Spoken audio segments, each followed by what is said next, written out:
नमस्कार, फिर पैसा बोलता है में आपका स्वागत है। मैं आनंद श्रीनिवासन। पाकिस्तान और इंडिया के बीच दरमियान स्क्रमिश कहें या स्ट्राइक्स कहें या लो इंटेंसिटी वॉरफेयर कहें, कुछ हो रहा है। पाकिस्तान इंडिया पे हमला कर रहा है, इंडिया जवाबी हमला कर रहा है। क्या हो रहा है एक्यूरेटली बोलना बहुत मुश्किल है। हमारा साइड में हम जीत रहे हैं, उनके साइड में वो डैमेज कर रहे हैं। अगर आपको चाहिए कि आपको परफेक्ट पिक्चर चाहिए, तो आपको फॉरेन मीडिया को फॉलो करना पड़ेगा, लेकिन उससे कोई डिफरेंस नहीं बनेगा। अभी दो कंट्रीज एक्सचेंज कर रहे हैं fire from air, sea and land. तो ये कैसा खत्म होगा, जब कब खत्म होगा, इसके बारे में हमें पता नहीं। हर रात एस्केलेशन बढ़ रही है। इसका भारत में क्या इम्पैक्ट है? रुपया का मूल्य गिर रहा है, 85-80 तक पहुंच गया है। गवर्नमेंट ने कहा है कि रिजर्व बैंक को इंटरवीन करना पड़ेगा। दूसरी बात ये हो रही है कि आज मार्केट बहुत भारी गिरावट थी। कल देर इवनिंग में 140 पॉइंट गिरी। जब मैं बात करने के लिए तैयार हो रहा था, 275 पॉइंट निफ्टी नेगेटिव थी। दोनों मिला के 400 पॉइंट के नीचे मार्केट को घसीट के नीचे लेके गई।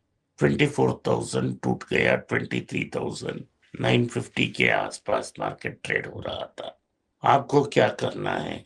मेरा ख्याल ये है कि अगर आपके पास पैसा है, तो जो पटाखे लिस्ट हम डिस्कस कर रहे हैं, उससे एक तो कंसिडर कर वेट करें।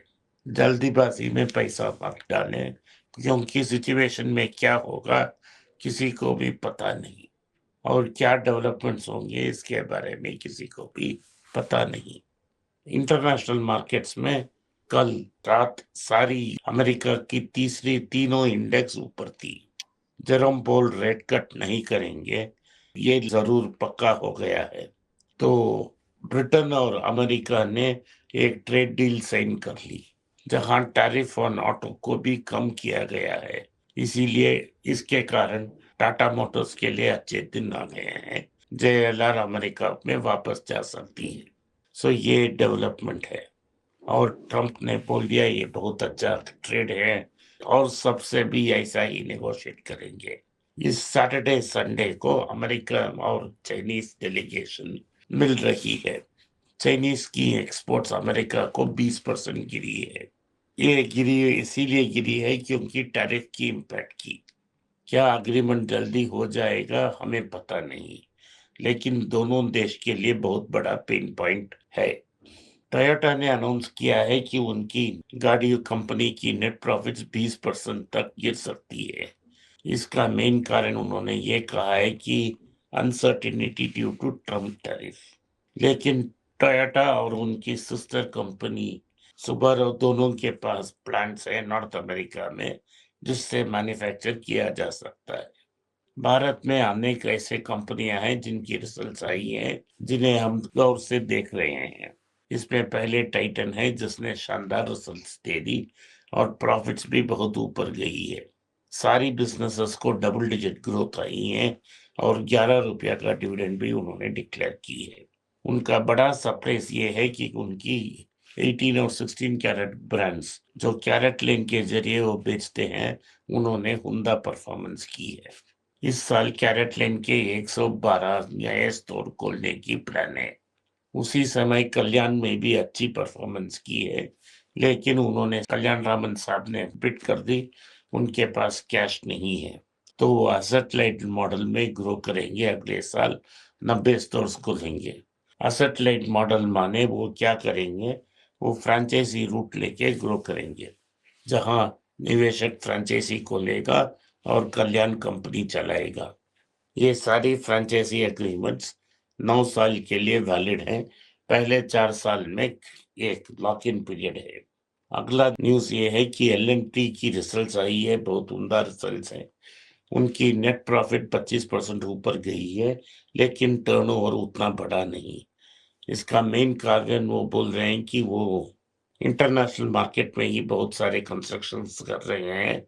भारत में उनका बड़ा बिजनेस नहीं है। इसका मतलब ये है कि उनकी प्रॉफिट मार्जिन इंक्रीज हुई है, इसीलिए profit is growing faster than turnover. उन्होंने 2 सेमीकंडक्टर कंपनी सिलिकॉन वैली में खरीद ली है।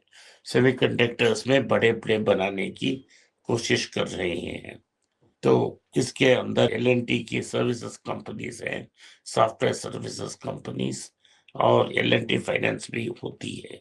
तो आप इसे वैल्यूएशन पे पार्ट्स भी कर सकते हो। लेकिन अभी हीरा का सुई है, अगर ये 25 या 20 टाइम्स अर्निंग्स आ गए तब हम कंसिडर कर सकते हैं। एशियन पेंट्स का नेट प्रॉफिट्स 45% डिक्लाइन हुआ है, इसके बावजूद कि उनकी क्रूड प्राइमरी इनपुट क्रूड की प्राइस कम हुई है। सो इन सबको नजर में देखते हुए कि इस साल की प्रॉफिट्स में बड़े बढ़ोतरी नहीं है। ब्रिटानिया की प्रॉफिट सिर्फ 5% ऊपर गई है। इससे मतलब है कि जो फास्ट मूविंग कंज्यूमर गुड्स है उनकी सारी कंपनियां की रिजल्ट बुरी है। तो ये रहा रिजल्ट सीजन। कल्याण ज्वेलर्स, टाइटन, एल&टी इन सबको देखते हुए इस वीक रहेगा।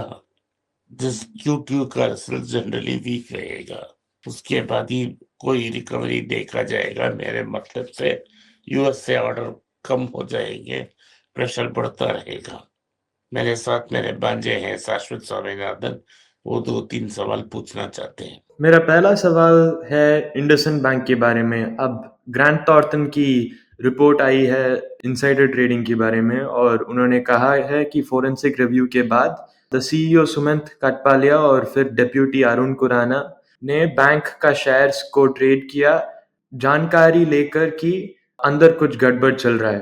पर सेबी ने उनको एक क्लीन चिट दिया है, तो ये एक डिसोनेंस है इसमें। तो इसके बारे में आपका क्या ख्याल है? ये सीधा बात है कि ग्रांटन थॉर्नटन की रिपोर्ट में से पता लगती है कि हमें कि 2015 से सबको पता था कुछ न तो कुछ गलत है।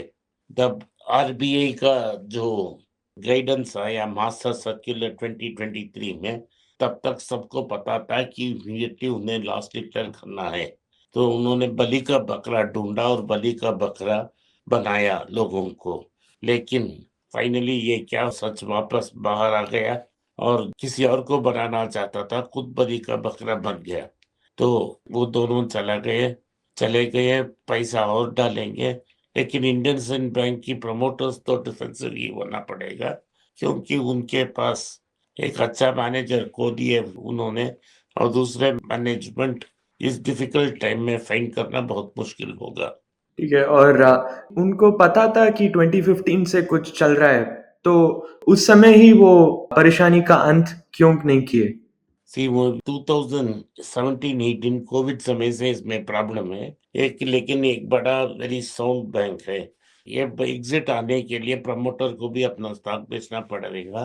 प्रमोटर की स्टॉक 32% है।